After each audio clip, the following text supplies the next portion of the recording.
Salve, amigo do Auto Vídeos! Agora a gente está aqui para falar de uma curiosidade que tem uma importância bem maior do que você imagina. Afinal de contas, quando será que um carro é novo de verdade?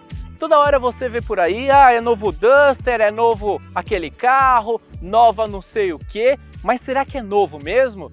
Qualquer mudança que surge, as marcas sempre procuram trabalhar com esse conceito de novidade porque chama muito a sua atenção. Mas aqui no Auto Vídeo sempre a gente procura trazer as verdades ocultas, pensando nas suas escolhas que precisam ser as melhores possíveis nesse cenário tão desafiador como é o brasileiro. Então, de repente, por aí você já viu novo Duster, Duster renovado, será que é um facelift? Será que é uma nova geração? Quando será que um carro é uma nova geração? São perguntas polêmicas e você vai entender aqui nesse vídeo o porquê isso tem muita importância, inclusive na prática, na sua segurança, no seu conforto, no seu bolso. Então, por isso, fica ligado porque vamos desvendar esses pontos. E é muito interessante a gente pegar o Duster aqui porque ele é um exemplo bastante significativo de como é difícil mesmo chegar a uma conclusão em relação a esses pontos.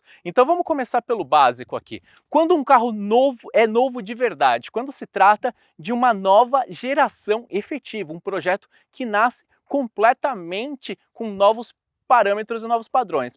Um exemplo, por exemplo, aqui você viu o novo Onix no Auto Vídeos. Ali a gente teve mudança de plataforma, mudança de motorização, toda uma questão estrutural desenvolvida, mais itens de segurança. É um projeto que não tem nada a ver com aquele que se chamava Onix anteriormente. Agora, há outros casos em que ocorrem reformulações profundas.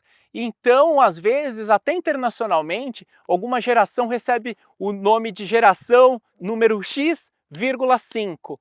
Por exemplo, aqui no Brasil, quando teve a chegada do Focus de segunda geração, ele chegou já como geração 2,5, considerando os padrões internacionais, porque quando virou para a segunda geração não veio para o Brasil. Aí quando houve alguns aperfeiçoamentos, foi o modelo que veio para cá, então já era a geração 2,5, assim como a antiga CR-V de primeira geração, quando chegou aqui no Brasil, já era a 1,5 também. Por quê? Porque houve mudanças muito mais profundas, muito mais significativas. Aqui no Duster, ninguém usou essa nomenclatura, mas é um caso muito interessante em que a gente teve uma reformulação muito grande, muito significativa. Então, a grande verdade, eu já conto o segredo, é que não tem como chegar a uma conclusão efetiva, não é uma coisa científica e fácil de se definir. Mas aqui vamos pegar o Duster como exemplo, a gente teve uma reformulação completa da carroceria. Todas as peças aqui, sejam elementos metálicos, plásticos, foram alteradas. Então, se você compara o modelo renovado com o antigo, você vai notar que todas as proporções foram alteradas, mas claro, o design, o DNA foi mantido. Um aspecto que me chamou muito a atenção e que mostra que houve uma preocupação efetiva da Renault em desenvolver um Dacia aqui, né? É o Dacia Duster, mas isso daí é conversa para outro vídeo, mas ela acabou, por exemplo, alterando a inclinação da coluna A aqui do para-brisa. Isso daí é muito significativo e muito interessante, porque, vamos abrir o parênteses aqui, porque quando é normalmente só um facelift, o que é facelift? São algumas mudanças estéticas que tornam o visual mais moderno principalmente, mas não há mudanças significativas. Então, você pega veículos aí que normalmente meia vida acabam recebendo facelift. Se a gente pegar o histórico do Civic aí, você vai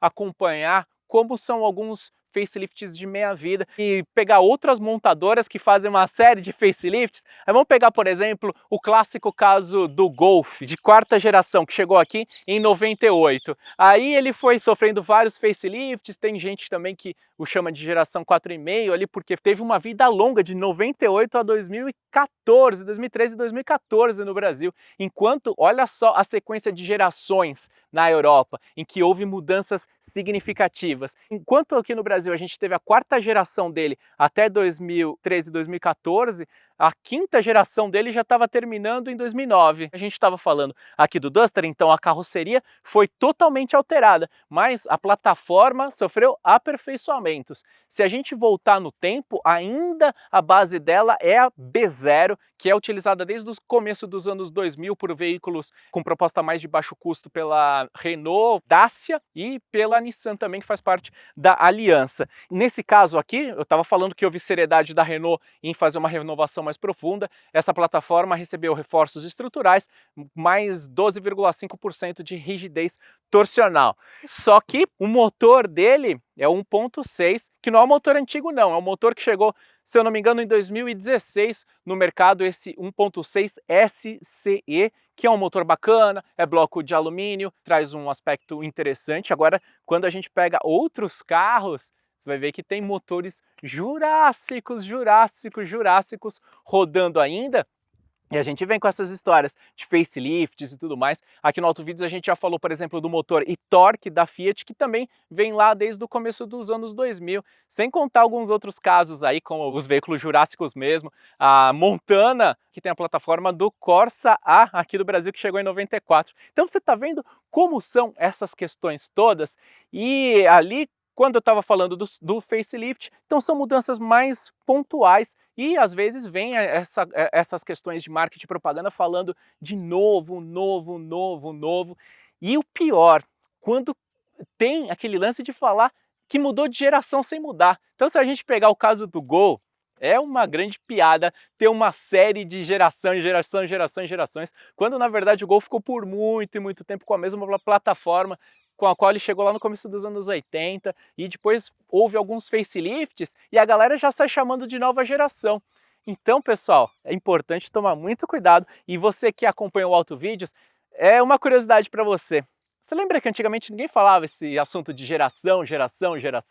E eu já vi algumas discussões por aí em relação a quando surgiu isso. Pra gente que fala de carros, caminhões e ônibus, quem começou a falar mais de geração foi a Marco Polo em 92, no âmbito dos ônibus, quando chegou a geração 5. A partir dali dos anos 90 é que começou a surgir mais esse lance de gerações. Então, para resumir aqui, para você entender o resumo da ópera aqui, geração, carro completamente novo mesmo, assim, com mudanças de tudo.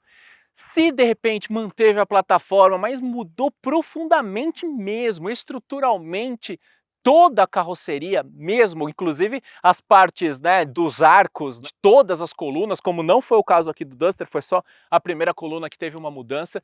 Então, em alguns casos, dá pra gente trabalhar com um pouco mais de margem e falar que mudou de geração, mesmo não mudando o motor e tudo mais.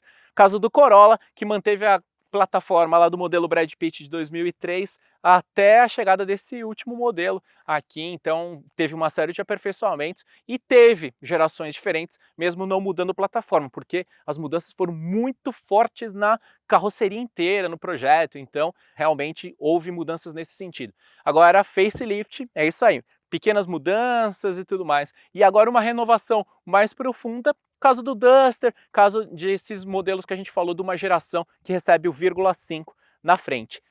Por que isso importa no final das contas para você? Porque padrões de qualidade, segurança, conforto são aqueles da época em que surgiu esse projeto de verdade. Então, que nem aqui a gente está falando de um carro que a base ainda é a plataforma B0 do começo dos anos 2000. Então, quando você o dirige, você sente que, por exemplo, ele joga um pouquinho mais a carroceria, e, apesar de ter melhorado a rigidez torsional, ainda não é bacana. Então, você sente todo esse comportamento dinâmico de um carro que não parece que é 2020 se você toma um pouco mais de cuidado. E no caso dos facelifts, então, aí que é só uma mudança visual, muda farol, muda a lanterna, aí nesse caso você tem que redobrar a sua atenção. Por quê? Para você não pagar mais caro por um veículo que ainda mantém a sua essência antiga. Então isso vai melhorar o seu bolso e, claro, padrões de segurança também, porque se as mudanças não são efetivas num projeto para que ele tenha novos padrões estruturais e tudo mais, isso daí também complica a sua vida na hora em que ninguém deseja, né? Mas é importante que numa eventualidade de acontecer algo, que o carro se comporte da maneira mais segura, porque é a sua vida, a sua saúde e da sua família que está em jogo. E você viu só, é de perder o fôlego, né? E por que será que a gente tem que falar tanto dessas coisas aqui, porque aqui no Brasil, o mercado emergente, a gente tem vários carros com proposta de baixo custo, carros defasados e que acabam não oferecendo padrões legais de segurança, confiabilidade, durabilidade, conforto, às vezes são beberrões, né? Então, por exemplo, aqui ele está esperando a chegada do motor 1.3 turbo que não chegou ainda. Vai melhorar muito o consumo, o desempenho dele. Então, são esses pontos todos e mais muito mais que, pensando em você, que procura escolher, está na dúvida de qual carro comprar, que a gente desenvolveu aqui no AutoVídeos a verdade revelada para você. Ali a gente tem uma série de vídeos com os 8 mapas, os 8 passos definitivos para você saber qual carro vale a pena, conquistar os melhores negócios, fazer sua compra com segurança, fugir dos micos, das bombas e evitar arrependimentos que custam muito caro. Então acessa o nosso site aqui, dá uma olhada lá porque tem uma série de bônus especiais que vão fazer uma diferença gigantesca e você vai poder economizar milhares e milhares de reais em poucos anos. Então fica esse convite, porque se aqui num vídeo como esse a gente já fala de tantas coisas como essa, mas só de alguns modelos, lá você vai ter o roteiro para você poder analisar direitinho qual carro é o melhor para o seu perfil. Então, valeu demais, pessoal! Mais um vídeo aí com uma série de curiosidades bacanas. Aqui, AutoVídeos, carros, caminhões, ônibus, curiosidades, novidades, lançamentos, passado, presente, futuro, sempre com a gente. Então, se inscreva aqui no canal, ative as notificações, acompanhe a gente também no Facebook, no Instagram, tem a família AutoVídeos no Telegram e também o nosso podcast em todas as principais plataformas. Valeu demais pela atenção, obrigado e um grande abraço!